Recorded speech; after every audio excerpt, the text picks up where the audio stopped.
Hello, hello, hello, and welcome to English Learning for Curious Minds by Leonardo English, the show where you can listen to fascinating stories and learn weird and wonderful things about the world at the same time as improving your English. I'm Alistair Budge, and today we are going to be talking about Edward Snowden. He is probably the most famous whistleblower in the world, after having leaked vast amounts of sensitive US government information back in 2013. And he has been on the run ever since. So in this episode, we are going to tell his story, asking ourselves whether he is a great American patriot or a traitor.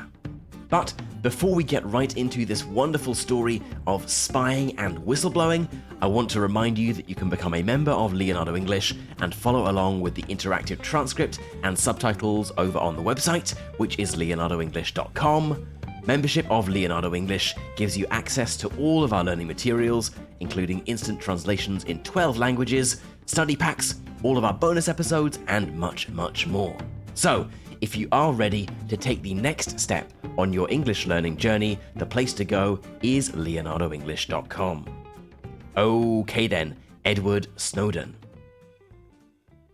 In May of 2013, a 29-year-old American asked his boss to take some medical leave. He had epilepsy, he said, and he needed a few weeks of absence to get treatment. He had a respectable job, working as a contractor for the National Security Agency in Hawaii. He had a good life, a house, a girlfriend, a salary he would later say amounted to $200,000 a year. The man, Edward Snowden, had suffered from epilepsy in the past, but he wasn't planning on getting treatment. He had bigger plans for his leave of absence.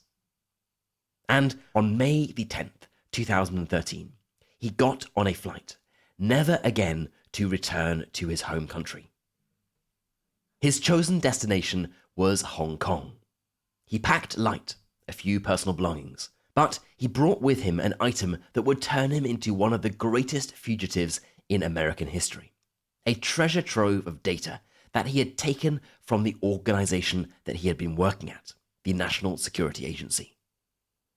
The exact size of this haul would be debated, with the American security services claiming it contained 1.7 million classified files, and Snowden later claiming it wasn't quite that many. Whatever the true number was, it was very large, and Snowden had big plans for the files.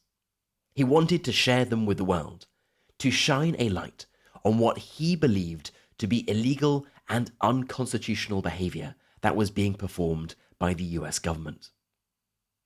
And less than a month after landing in Hong Kong, the first revelation was unleashed.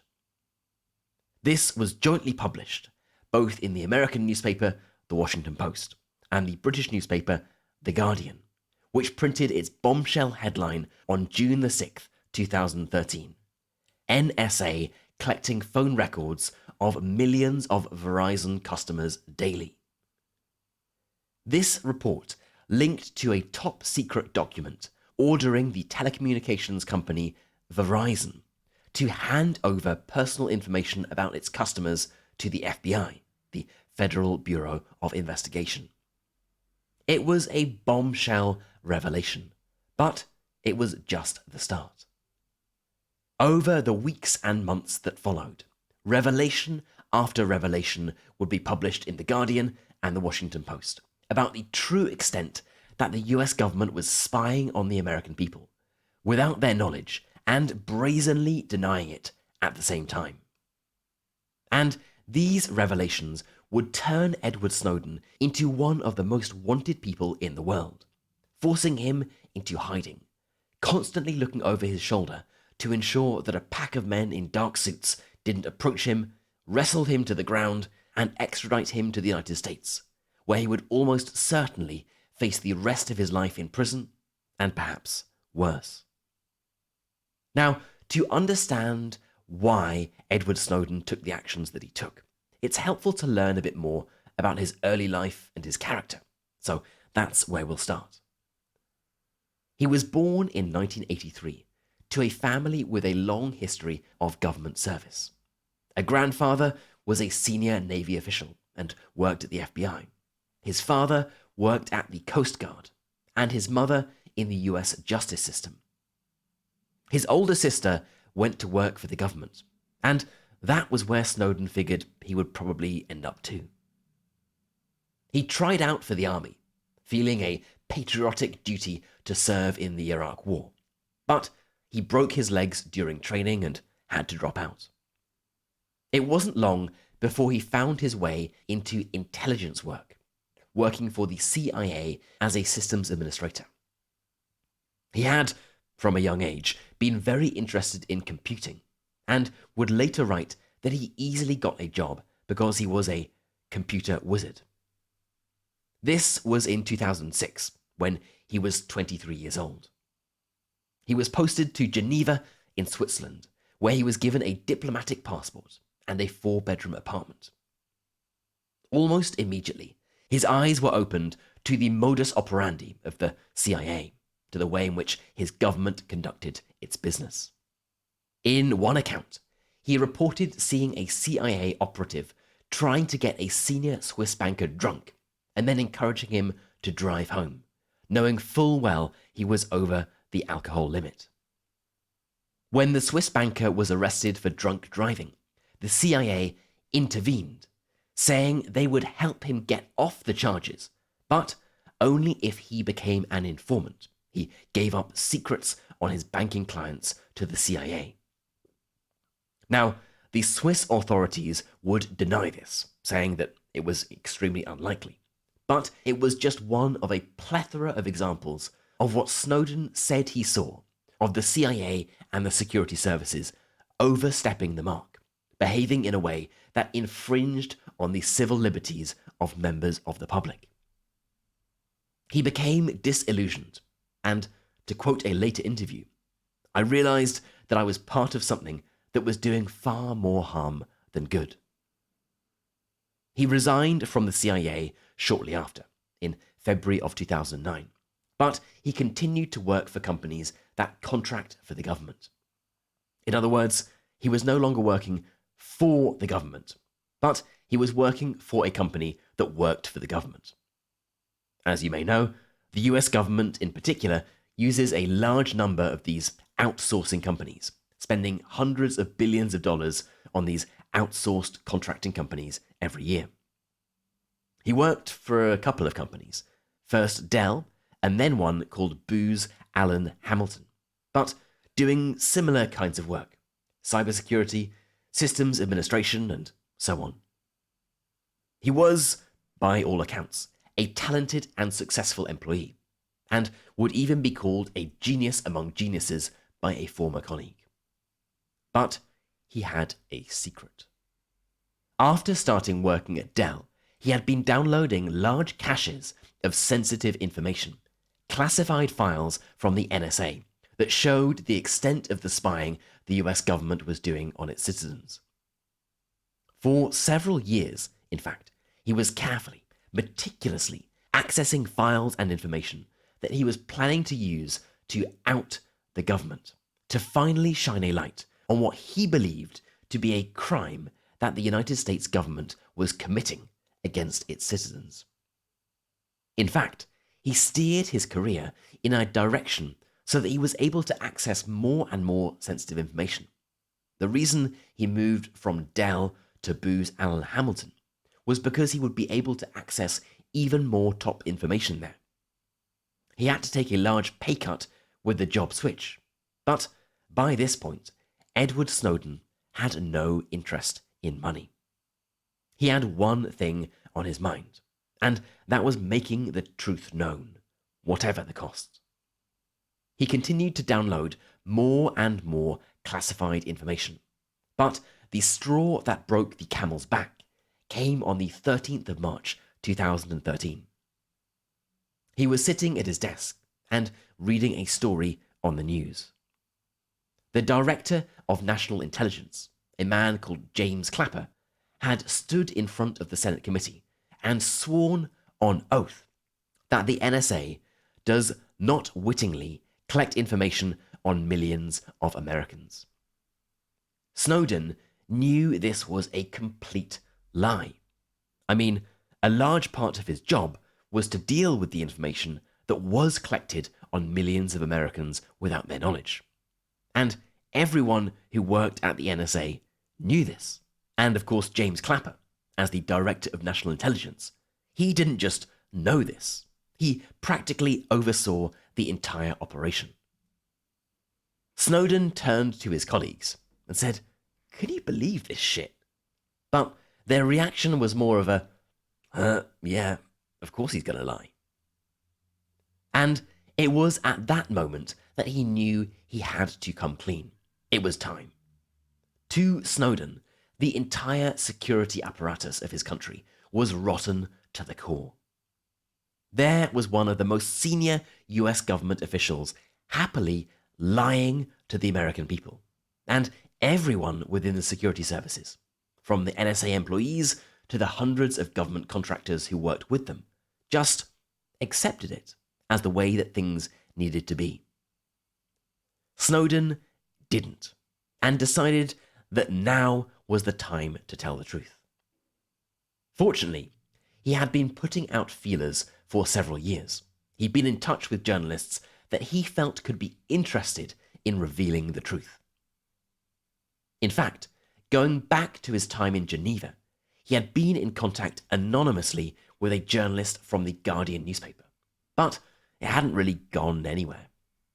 Snowden was incredibly security conscious, as you might expect, and the Guardian journalist had found his security demands too annoying. But at the start of 2013, he had got back in touch with this Guardian journalist, a man called Glenn Greenwald, as well as a documentary filmmaker called Laura Poitras. He was still incredibly security conscious. He used the codename Virax. He asked not to be quoted at length in case the NSA could identify him by his writing style. And of course, all files were encrypted. Snowden knew how far the tentacles of the US government could stretch, because he had seen these firsthand, and he was not going to be taking any chances. After all, the information that he had was highly sensitive. If he was caught, he could be put on trial for treason and executed. He knew he would be committing a capital crime. Shortly after seeing James Clapper lie under oath, he requested medical leave and fled to Hong Kong, where he barricaded himself inside a hotel room with Poitras and Greenwald, who were now face to face with the whistleblower they had previously known only as Virax. Snowden handed over his huge cache of documents, entrusting the journalists to use their publications to tell the truth to the world. There were nail-biting moments, not just for Snowden, but for the journalists, who were fighting with their newspapers for the permission to publish. After all, this was no mere scandal about a footballer or a pop star or a misbehaving politician. These were revelations about the very mechanics of government. And it wasn't only the US government. In the data treasure trove that Snowden had provided, there was information on the spying activities of a wide variety of governments all over the world. The newspapers had to be very careful about what they published to ensure that it wasn't going to compromise the safety of any individuals or missions around the world. Negotiations with lawyers went on through the night. But on June the 5th, 2013, that first damning article appeared jointly in The Guardian and The Washington Post. Snowden wasn't quoted directly in the article.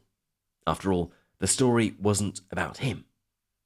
But a few days later, he publicly came forward as the source of the leaks. His face was all over the global news, interviews with him being broadcast 24/7 on cable news all over the world. At the time, he was still in Hong Kong, which he had chosen specifically because of its, and I'm quoting directly, spirited commitment to free speech and the right of political dissent. Understandably, there were some raised eyebrows at this description, but clearly Hong Kong, under the control of China, was not going to hand over Snowden to the United States. On June the 21st, a couple of weeks after the revelations, the United States government announced that Snowden would be charged with violating the Espionage Act and theft of government property. He was ordered to return to the United States to face trial.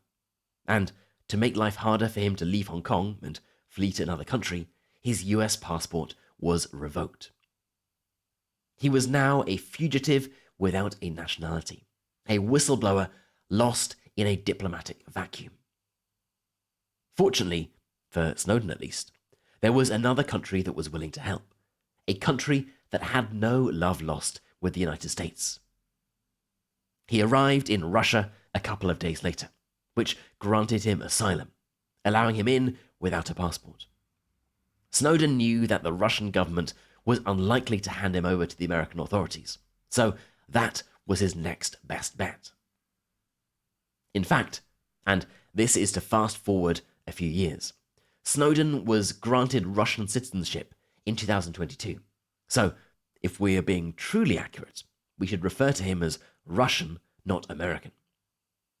Now, to move on to discuss the impact of these leaks, of these revelations, and the content of them, the scale of the leak was staggering. The exact number of documents that was leaked, as you heard, is still debated, with some reports suggesting that there were 1.7 million documents, while others suggesting it's in the hundreds of thousands. Whatever the true number, it was vast, far too much for Snowden to have known exactly what was in every document, and so much that it has taken a long time for the journalists to trawl through and carefully decide which information to release and when. In terms of the content, the documents Snowden took exposed evidence of NSA spying on the communications of foreign leaders, like the former German Chancellor Angela Merkel. It exposed the bulk collection of phone records in the Verizon leak. It showed that the NSA had direct access to the servers of major tech companies, which allowed it to collect personal data, such as emails, photos, and videos. Essentially, Snowden showed that many of the activities that we might consider to be private, from the messages we send our friends and family, to the websites we visit, to the people we have called, these are not private at all, and can be accessed by Snowden's former colleagues and friends at the government. Now, as to the reaction to these revelations, there are clearly two very different sides to be taken. To some, he was considered a hero, someone who was prepared to stand up against a huge invasion of privacy and a breach of civil liberties. He was a true American patriot, someone who was prepared to put the safety of the American people and the sanctity of the US Constitution above his own personal comfort, safety, and happiness. After all, he's been on the run ever since, utterly unable to live any semblance of a normal life ever since the first story was published. But to others, he was the opposite. Someone who had been entrusted with sensitive information about the workings of government, information that existed to protect citizens. And by choosing to go public with this, he was doing great damage to the security services and endangering the lives of millions of Americans. After all, if you have nothing to hide, it shouldn't matter if the government can see the message you sent your friend or partner that you're running late for the cinema or asking if they could pick up some milk on their way home. He was a traitor. Snowden, as you will probably know, has never returned to the United States to face trial, instead living in Russia as a sort of digital dissident, speaking at conferences through a video link, writing his memoirs, standing up for civil liberties, and championing personal freedoms. And his revelations and constant campaigning have led to some important changes. There have been various cases filed against the NSA contesting the legality of this bulk collection of personal data. And in 2015, Barack Obama signed something called the Freedom Act, which was a modified version of a previous security and surveillance law called the Patriot Act. These changes, although important, have not brought about the sea change that Snowden no doubt hoped for. But perhaps the most important legacy from Edward Snowden is that he ignited a global debate on where we draw the line between personal privacy and national security. How far should the government be able to encroach on our private lives in the interests of national security? As far as they see fit? Or should there be important lines that they should never be able to cross, no matter the circumstances? And his revelations have also raised important questions about the role of the 21st century whistleblower. As you might know, whistleblowers are typically granted special protections for obvious reasons. If you find out about criminal activity in a company or an organization, most countries have laws that allow you to reveal it and receive protection and immunity. But if you are a whistleblower against the government, as Snowden's case shows, things are not always so clear-cut. And you can find yourself charged as a traitor, your passport revoked, with no prospect of ever returning to your home country. Why is it that the government seems to be in a completely different category when it comes to whistleblowing? And what are the consequences of this? So, to wrap things up, the story of Edward Snowden has no easy answers. He believes he was acting in the best interests of his country. His government believes he caused huge damage to his country. He believes he's a patriot. His government believes he's a traitor. His story is a reminder that the line between one and the other is not always as clear as we might think. Okay then, that is it for today's episode on Edward Snowden. I'm sure you knew a little bit about him before, but I hope that this episode has allowed you to go a little deeper. As always, I'd love to know what you thought about this episode. Was Edward Snowden a patriot or a traitor? And where do you think we draw the line between personal privacy and national security? I would love to know, so let's get this discussion started. For the members among you, you can head right into our community forum, which is at community.leonardoenglish.com, and get chatting away to other curious minds. And as a final reminder, if you enjoyed this episode and you are wondering where to get all of our bonus episodes, plus the interactive transcripts, subtitles, and key vocabulary, then the place to go for that is leonardoenglish.com. And if you aren't yet ready to become a member, but you would like to do something to support the show, then I'd really love for you to think about leaving a review or a star rating on your favorite podcast app. It takes less than 30 seconds to do, but they are super helpful, and each one brings a smile to my face.